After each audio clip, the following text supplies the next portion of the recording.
Well, hello. Thank you for joining us today. This is Brooks Lamp. I am a professor in the Literature and Language Department and an instructor of Writing 111 GFD. And this is a short podcast about the book we're currently reading, The Complete Mouse by Art Spiegelman. Joining us today is Melanie Mock, another professor in our department, and also a faculty member who's helped me design this course. Thank you for joining us today, Melody. Thank you, Brooks. I'm happy to talk about this book with you. All right.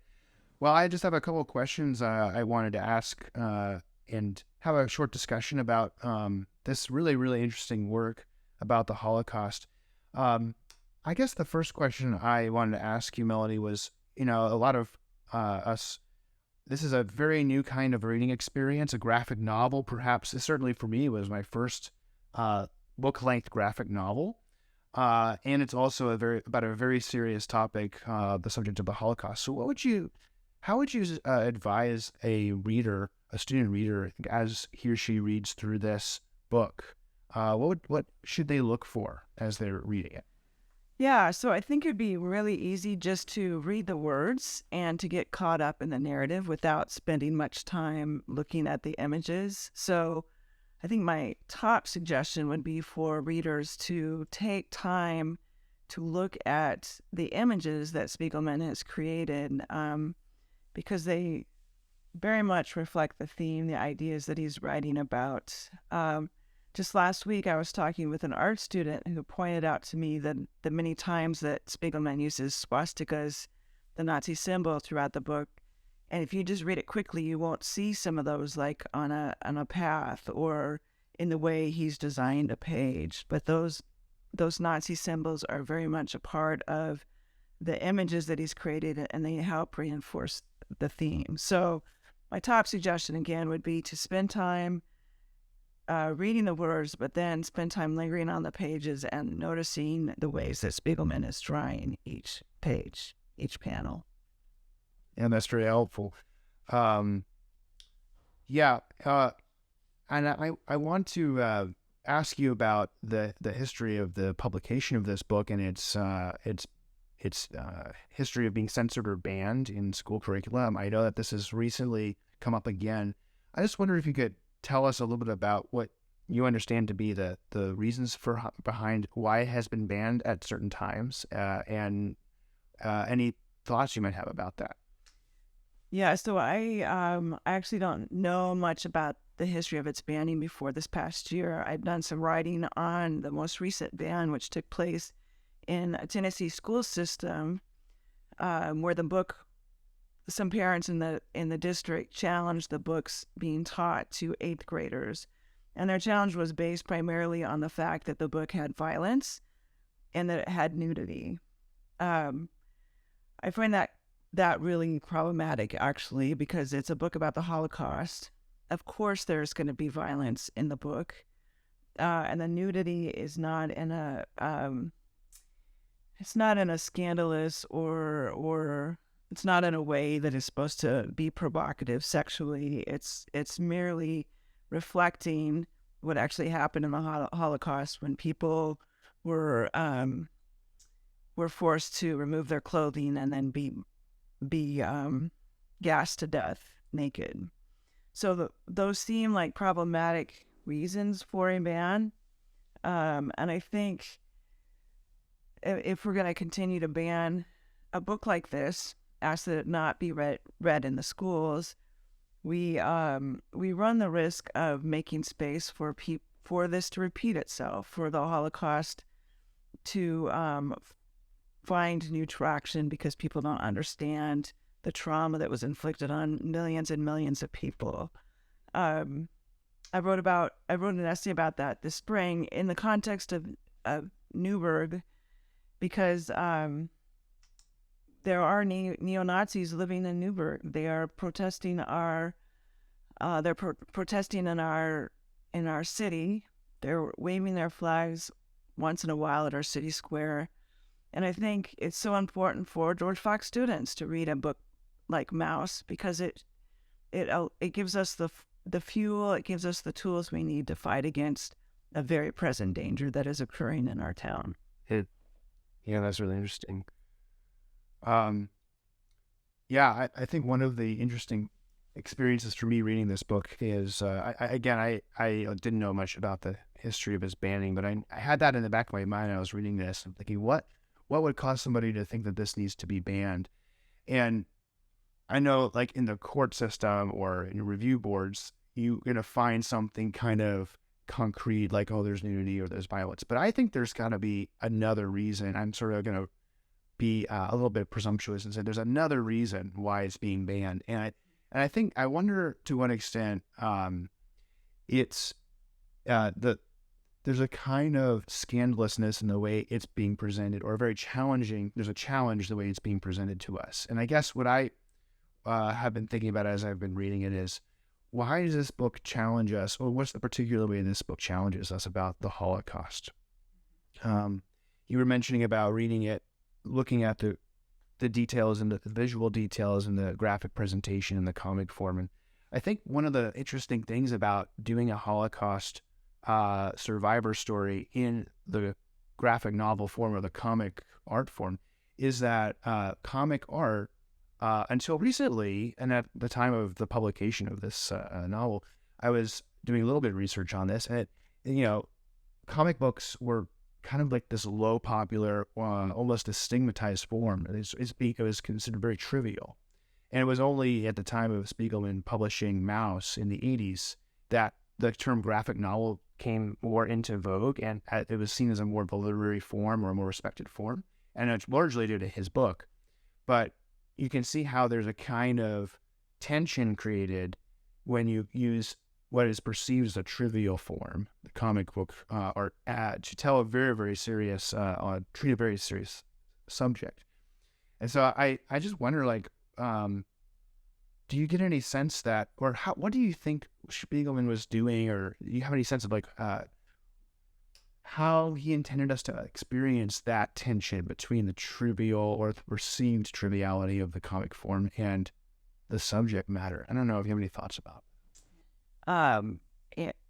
I think one of the ways that idealistically can be challenging beyond the nudity or the violence is the sense I had of my own complicity, especially like the Polish characters. They don't stand up to the Nazis, but they're not directly, in many cases, not directly hurting the Jews. They try to play it both ways, and I think I found their portrayal troubling because I see myself maybe having that complicity in systems that work to destroy people, and that I wonder if that makes some readers now uncomfortable to recognize. We always say, oh, of course we would stand up to the Nazis, but I wonder if we recognize ourselves in the characters who are complicit. Mm-hmm. Yeah, that's really interesting, and I feel myself complicit as a reader. He's standing at a distance as a non-survivor reader. Mm-hmm. I feel Spiegelman pulling me into that complicity, and I actually want to go to a page in a minute and look at how that might be working. But before we do that, I want to ask you just more generally, what's really unique, or what strikes me as a very insightful and kind of provocative about this story is that Art makes himself a character in the story, and it's two parallel storylines, right? The story in the past of the Holocaust that Vladek is experiencing, and then the present story of the son Art interviewing and having a relationship with his father Vladek. This makes the whole experience more complex as a story form, as a story about writing a story. I just wonder if you have, as a writer yourself, what is this book saying, or how is it using this subject of writing and storytelling? And what is it saying to us about storytelling? I think it suggests that there's layers of complexity in even being able to tell the story of the self. There are stories about ourselves, about our families, about our heritage. Often those are transmitted to us, and something is lost in the transmission. So it calls into question whether even stories like memoir, stories about the self, about historical events, can ever be represented accurately.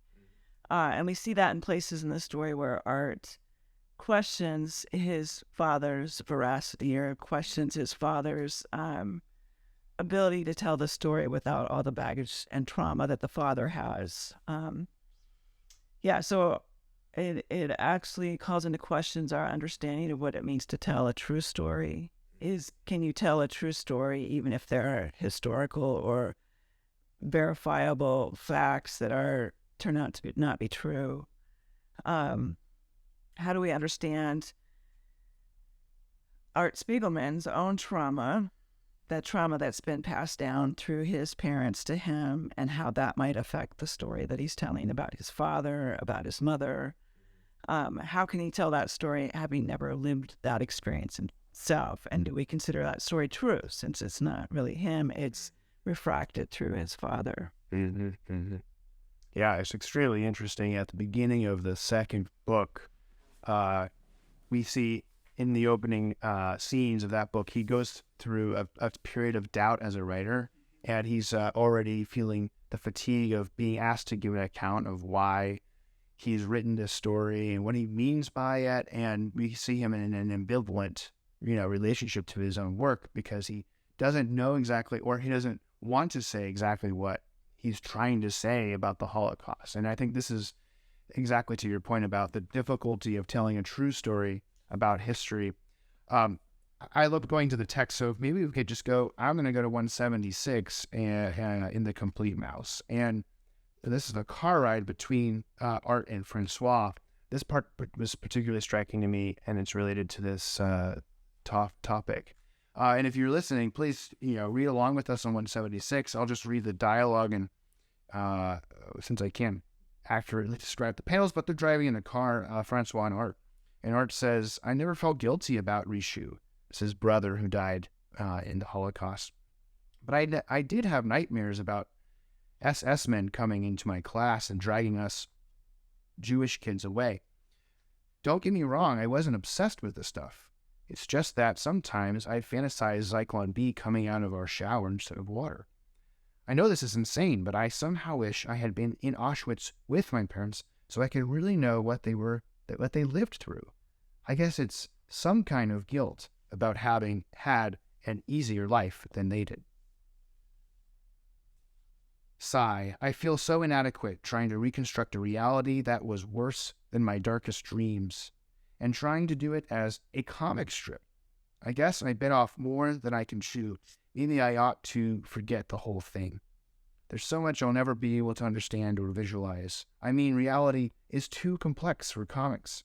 So much has to be left out or distorted. And then Francois says, "Just keep it honest, honey."